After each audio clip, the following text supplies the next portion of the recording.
ఈ కూరగాయల మార్కెట్ కానీ నేను శ్రీధర్ రెడ్డి గారు ఎంపీ గారు ఈరోజు ప్రచారం స్టార్ట్ చేయడం జరిగింది. అయితే ఇక్కడ అందరూ ప్రతి షాప్లో చెప్పేది ఒకే ఒక మెయిన్ సమస్య, అది వాటర్ ప్రాబ్లం. వాటర్ సరిగా లేదు సార్, వాటర్ ఇవ్వండి. ప్రభుత్వం రాగానే వచ్చిన వెంటనే వాటర్ కనెక్షన్ ఇప్పిస్తామని మీ అందరికీ ఇక్కడ ఉన్న అందరి యొక్క సమస్యలు తెలుపుతున్నాను.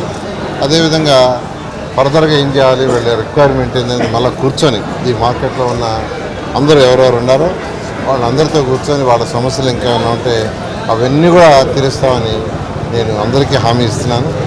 వేమిరెడ్డి ప్రభాకర్ రెడ్డి గారు కావచ్చు, శ్రీధర్ రెడ్డి గారు కావచ్చు, నేను కావచ్చు. అందువల్ల మీ అందరిని ఒకటే రిక్వెస్ట్ చేసేది, ఈరోజు రాష్ట్రంలో అరాచక పాలన జరుగుతున్నది మీ అందరికీ తెలిసిందే.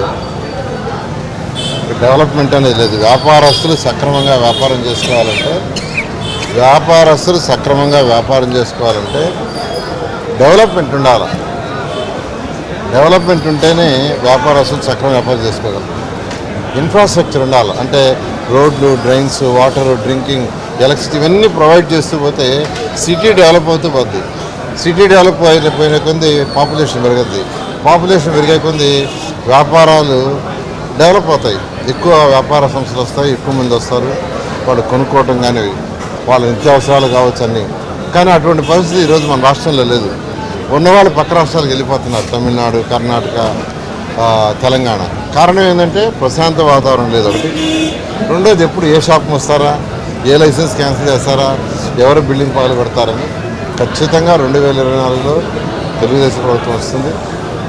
అత్యధిక మెజార్టీ సీటుతో ఖచ్చితంగా నెల్లూరు సిటీని ఒక స్మార్ట్ సిటీగా డెవలప్ చేస్తాం.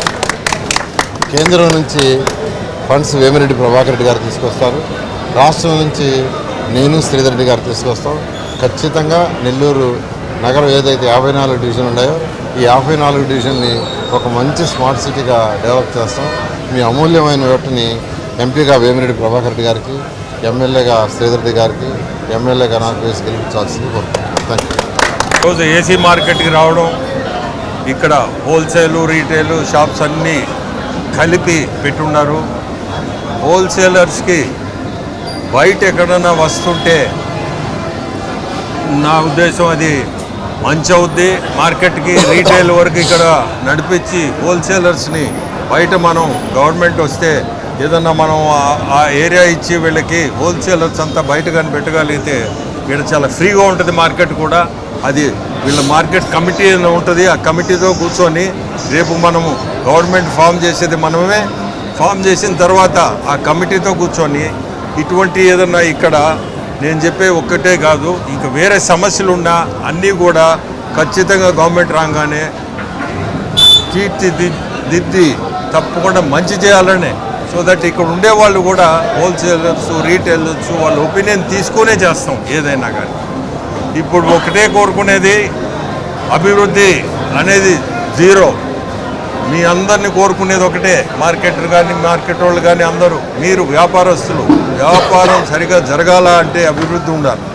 దానికి మిమ్మల్ని కోరుకునేది మనము చంద్రబాబు నాయుడు గారిని ముఖ్యమంత్రి కుర్చీలో కూర్చోబెట్టాల్సిన బాధ్యత మీ అందరిది ఉంది. మీకు కోరుకునేది ఒకటే, నారాయణ గారిని సైకిల్ గుర్తేసి సిటీ ఎమ్మెల్యేగా గెలిపించాలా, అట్టే శ్రీధర్ గారిని రూరల్ ఎమ్మెల్యేగా గెలిపించాలా, అట్టే నన్ను ఎంపీగా సైకిల్ గుర్తు వేసి గెలిపించమని కోరుతున్నాను. ఇందులో మీకు తెలుసు, మనము కూటమిలో ఉన్నాము.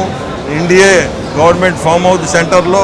ఫండ్స్ కూడా ఈసారి ఇబ్బంది ఉండదు, ఆర్థిక పరిస్థితులు కూడా మనకి మెరుగవుతాయి.